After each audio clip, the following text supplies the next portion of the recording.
Hey everyone, how are you? It's good to be here today. Happy Friday, my favorite day. I love coming on here and having these little conversations about my favorite topic, Feng Shui.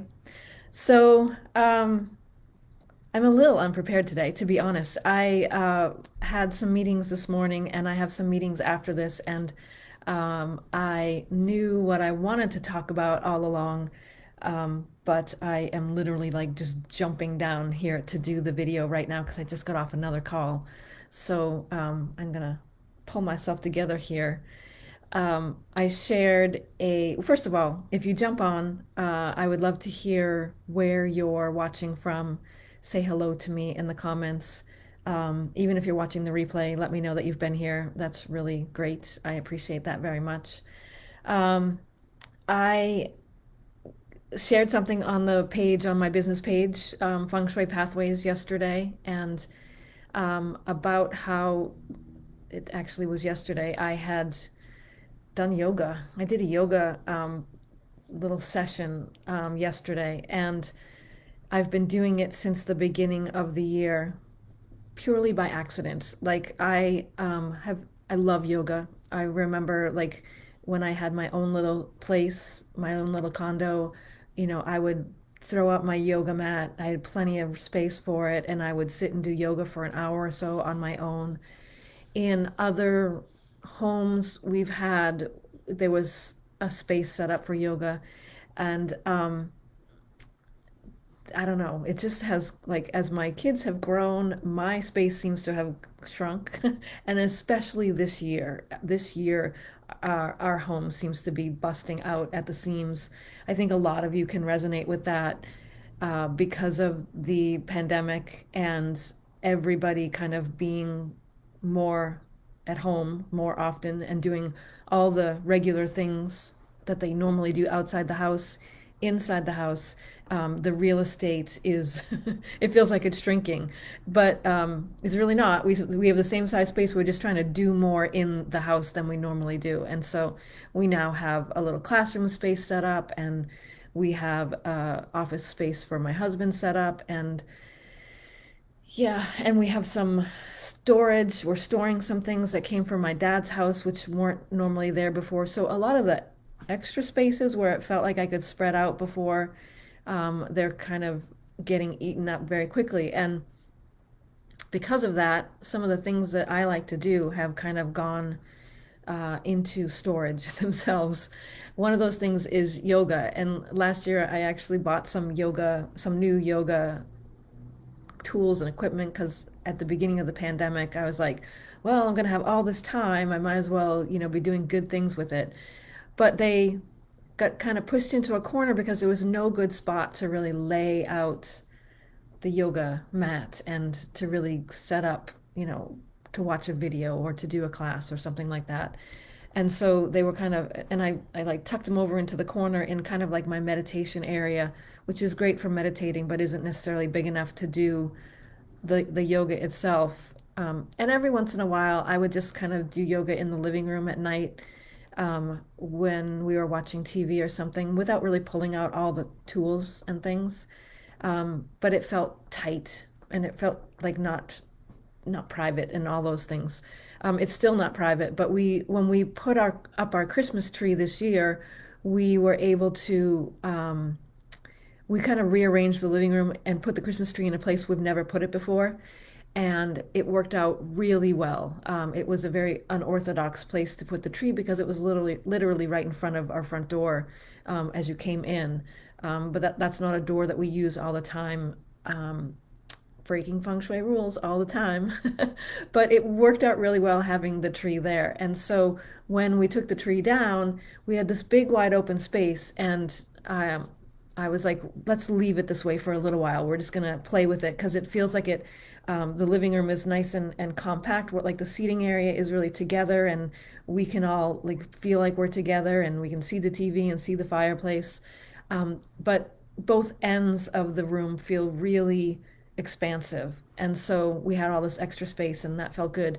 And just in order to fill space, it's like a void, it's like a vacuum. You always feel like you have to put something in those empty spaces. So I went and I got my little basket of yoga tools, and I moved it over to near that open space. And then one day I was there in the morning and I was like, I'm just going to do some yoga. It's like I have the space, I have the tools, it's right there.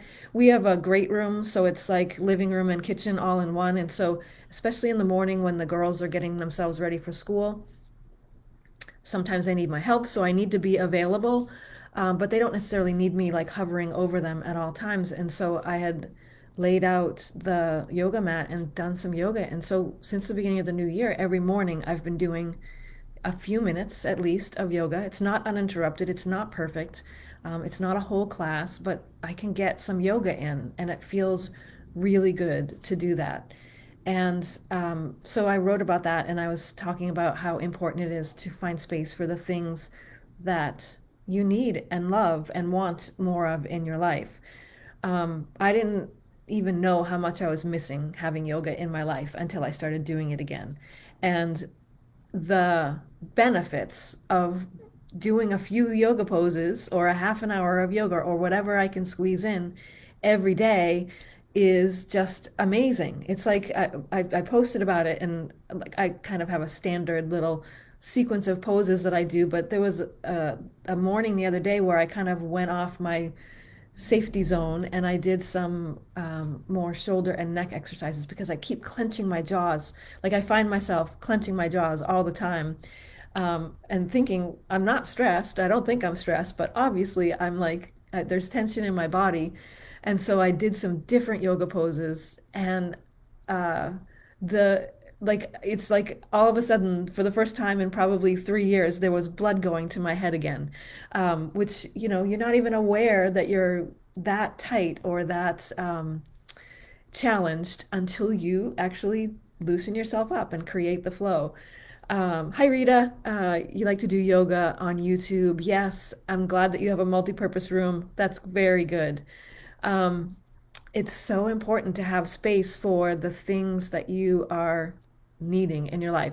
And so I just want to invite you to think about what it is that you've tucked away into the storage that you don't do anymore. Maybe it is a healthy practice like yoga or exercise. Maybe it's cooking because you really like to experiment in the kitchen. Maybe it's a creative endeavor like painting or writing poetry or whatever it is. What have you tucked away because you don't feel like you have space for it? And since you don't have space for it, you don't end up doing it. Like it's really like it's kind of this catch-22. And so I really want to encourage you to think about what that is that you're missing in your life and what you could use space for. And I just want to give you some tips on maybe some ways to think about um, finding the space for it. And so for us, we actually had an extra chair in our living room, which we moved into our bedroom in order to make room for the Christmas tree. And we were like, well, should we bring the chair back? Like, we certainly would use it if we had company, but honestly, we haven't had company in 9 months because of the pandemic. And so the chair doesn't seem as necessary right now. So, hi, Teresa, how are you? Um, Looking around your space and thinking about the things that you have there just in case, just in case company comes, just in case, the grandkids come to sleep over, just in case my, you know, niece and nephew need a bedroom to sleep in, or things like that. Like, what are you holding space for that you don't need on a day-to-day basis? The dining room, like, a lot of times people have those big, huge formal dining rooms or a big, huge formal living room that isn't used hardly ever because it's only used if company comes or if there's a special occasion. And so you're saving room for that, which happens once a year or twice a year, or maybe when you have company 3 or 4 times a year. And on a everyday basis, you're missing out on the thing that could really feed and nourish your body and soul, because you think you don't have room for it. But you could easily, like Rita said, make a multi-purpose room or a multi-purpose space where you could create space for those things when it's not in use. Um, Rita says it helps when the adult kids move out and you have more space available. Yeah, it's going to be a little while before I have that extra room. So, it does take that space, but even thinking about it, maybe you don't have the extra rooms. Like we definitely do not have any extra rooms to claim in our house right now, but being able to claim that space by taking the chair out um, and kind of reducing space so that there's not as much room for guests, but now there's much room for us to live in the space has really been very powerful. So that's one thing I would suggest is to just kind of think about the spaces that are not necessarily used on a day-to-day basis. And I really want you to be aware of that because I'll share something else with you too. I was working with this client in a different part of the world actually, but she has an office space and that we were trying to look at um, making it more comfortable for her. She was saying that she has this workspace that she's moved things around in a million times, but she can't get comfortable and it never feels right. And it's a space that she doesn't like to go and work in. And one of the things that we noticed is that she actually never really goes all the way into the space. She has her desk set up right at the front, very close to the door, which is an energetically, unstable place anyway. And she kind of comes in and sits there and never really goes all the way in to her workspace. And the effect of that is that you're never circulating energy through that actual full workspace. And that happens, so what happens is the energy gets stuck and it stagnates and you're sitting in the workspace end of things and thinking, I'm not inspired, I don't want to be here. Um, and and the work itself is not feeling inspired. It's because there's no energy moving, there's no energy flowing. And literally, by getting yourself to move through and use all the spaces in the room would make a big difference. And that can happen in your home as well, where you are, there are certain rooms that you use all the time and other rooms that you never go into. And those rooms get kind of stuck and heavy and stagnant.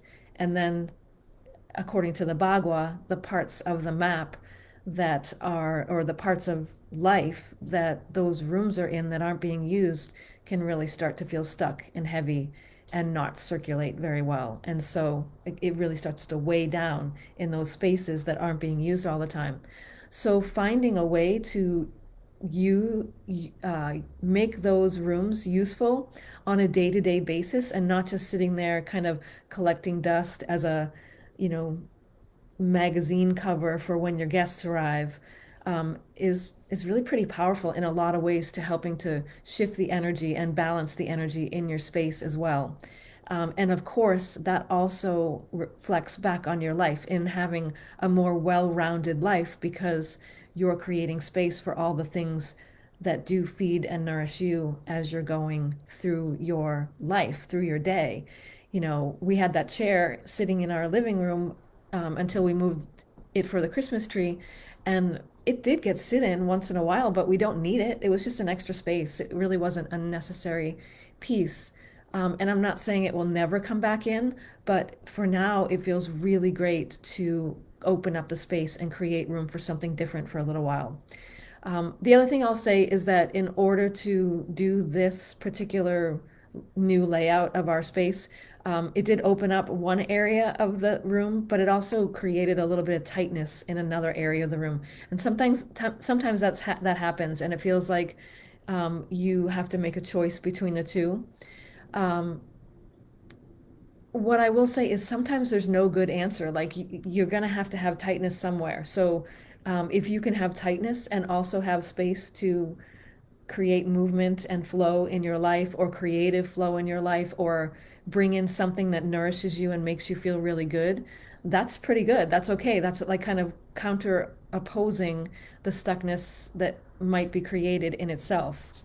So don't necessarily talk yourself out of creating the space just because it might create some tightness in another area because I mean, honestly, I think it's worth it to try it to see what kind of results you get. So I wanted to jump in and share that inspiration with you today because it's really made like I said, I love yoga. I state that all the time. If I were to, introduce myself somewhere and say all the things that I like to do for me personally, yoga would be one of those things, even though for a very long time I haven't been practicing it on a daily basis. And I really didn't know until I started doing it again how much I missed it, and also how like physically stuck the energy of my own body was becoming, because I wasn't practicing it daily. So, having added it back in and being able to play with it again makes me much more aware of how much of a detriment it was to me to not have it. And, especially on that day where I did some different yoga poses and kind of went out of my comfort zone, the physical benefits were so amazing. Like I felt more awake. I felt like there was more blood moving to my head. I complain a lot, especially, at home, about not feeling like I have mental clarity about what steps to take next, or how to organize things. That's a common complaint that I hear from my clients and from my friends and my family as well. And yet these few minutes of yoga that I did that day literally snapped me out of it, and I felt like all of that fog in my brain cleared. And I was super productive that day, and have been all week long because I've been doing that in the morning. And so the benefits of adding that thing that is so important, to me, for my mental and emotional and even creative well-being, has been amazing. And so what is it that you can do for a short time every day in your space, even if you're only making room for it for a few minutes a day? The benefits can be exponentially wonderful, to give yourself that gift of the things that you want to have more of and desire to have more time for, in your life. But first, you got to create space for it. And that's where the feng shui part of it comes in. So I hope that inspires you, and I hope that maybe you'll think about what you'd like to add more of into your life. If you're struggling with it, this is what I do. I help people with that. We were able to work with that woman. Um, she has a music studio, and we were really able to make a few major adjustments and kind of create sections in her workspace, where she now has a workspace and a creative space and a meditation space. And she's really jazzed about what she's putting together. She's doing all the homework right now, but it's coming together really well. So if you need help with that, you know where to reach out, because that's my jam. I do it a lot better sometimes for other people than I do for myself. But I'm really glad I did it for myself this last couple of weeks and gave myself space to bring that practice, that yoga practice, back into my life. That's what I'm sharing with you guys today. I'm here to answer any questions. If you guys have any questions, go ahead and post them in the comments, and I will be happy to answer them. Um, I do have a few things coming up, so I'm still planning to come here live on Feng Shui Fridays. But I want to let you know that in a couple weeks on Feng Shui Friday, at a little bit earlier, I'm going to do a webinar. Actually, I don't have the registration pages set up. I offered this back in December, the Using Your Home as a Vision Board webinar. It's a free webinar. I did it in December. It was great. It was so much fun. I'm going to be offering it again in February, on February 12th. And so it'll be happening on a Friday during the day. So the last time I did it in the evening. And I think it's really perfectly timed because February 12th is actually the Chinese New Year. And I think vision boards are a really fun thing to do at the beginning of the new year. But sometimes the new year can be kind of busy and crowded. And so a lot of times in the past, I've given myself up until the Chinese New Year to really kind of get my vision in place. And so I'll be offering the Using Your Home as a Vision Board webinar again right around that time frame, to inspire you to maybe do some, creative vision boarding, as in making a 2-dimensional vision board, but also in using your home as a 3-dimensional vision board. And I'll give you lots of tips and inspiration on that. That's going to be February 12th. So That is my plan. I don't see any questions coming up. I'll give you another minute. If anybody has any feng shui questions that they want to put in the comments, I'm happy to answer them. Um, but definitely, I'll be here on Fridays every week. It's scheduled for 11 o'clock. On February 12th, it will be earlier. I'm probably going to do it at 10 o'clock just so we have some extra time for all the things that I want to share with you. And so I'll be sharing, as soon as I have the registration details, the page all set up, I'll be sharing that with you. So, all right, ladies, happy Friday. I don't see any questions, so I'm going to close it up here. Thank you for joining me. I hope you spend a little bit of time this weekend creating space for something that will really benefit you in your life because you deserve it. Thanks, everybody. Have a great afternoon. Take care.